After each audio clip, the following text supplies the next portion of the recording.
South Africa is one of the richest countries in the world, by the way. There's a lot of resources. Has coal. It doesn't have oil yet, but it has gold, it has its diamonds, it has silver, it has all kinds of resources that you can think of. It's also a very large country. It's very large.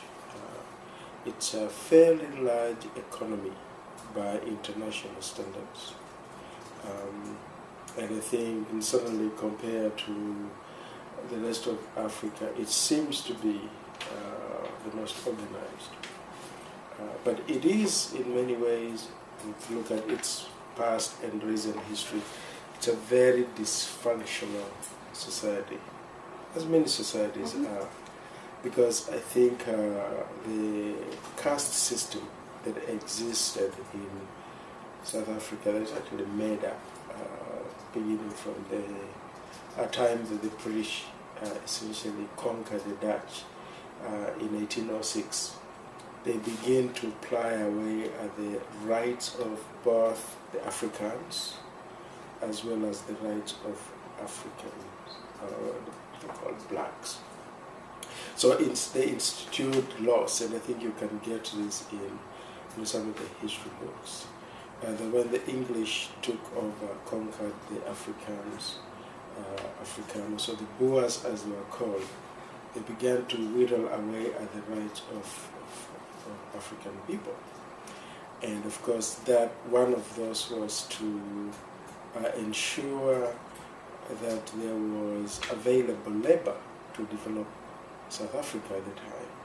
And so they allowed only the firstborn of the black sons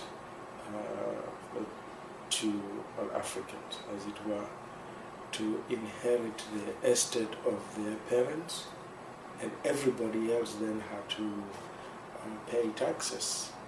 And by so doing, they were able to. But then there was a second law to that, which is that all the land that you own has to be essentially be productive.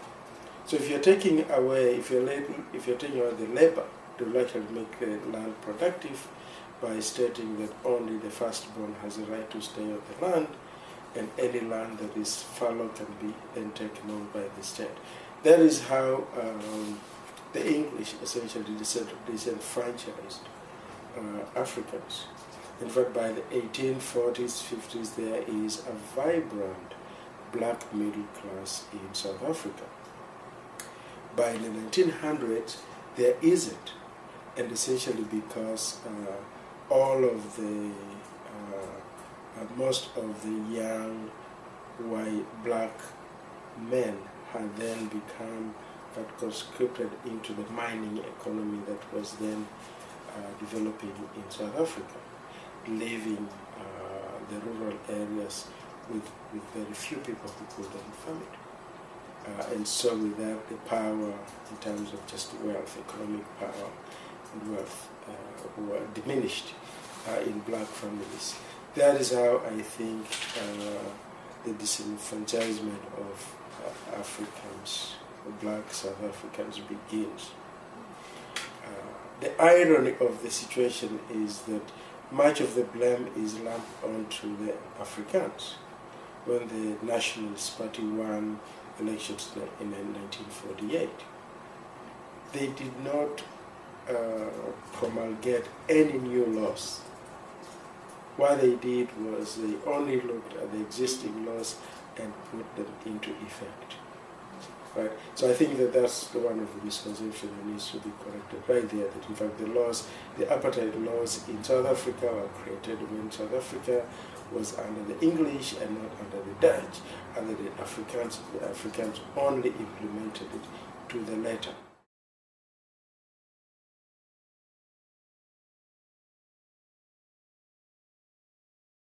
Freedom in South Africa was a collective effort by South Africans because they wanted to build a vibrant and just society.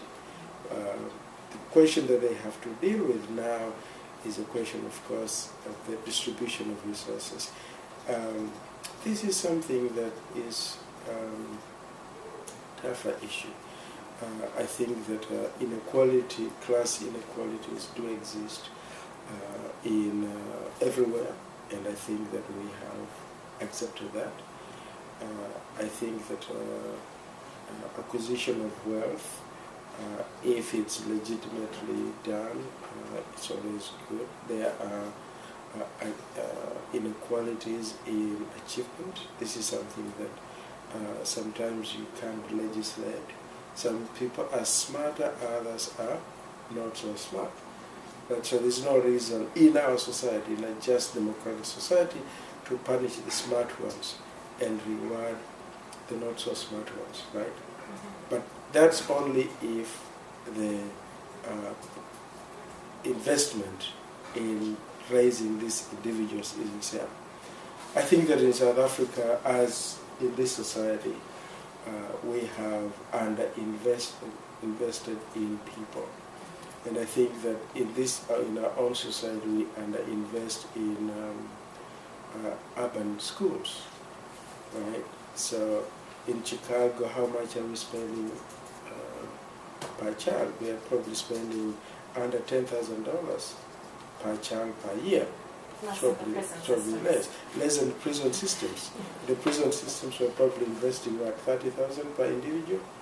Yes. In the community I live in Oak Park, we invest $30,000 per child. So in fact, in terms of just the 3 R's, a child being raised on the North Shore, like Netcar, going to Nutria, or Oak Park, or La Grange, is going to do better, to be better prepared than a child going, for example, to an inner school district in the city of Chicago. So, and the same is true in South Africa, that in fact, in South Africa you have, since the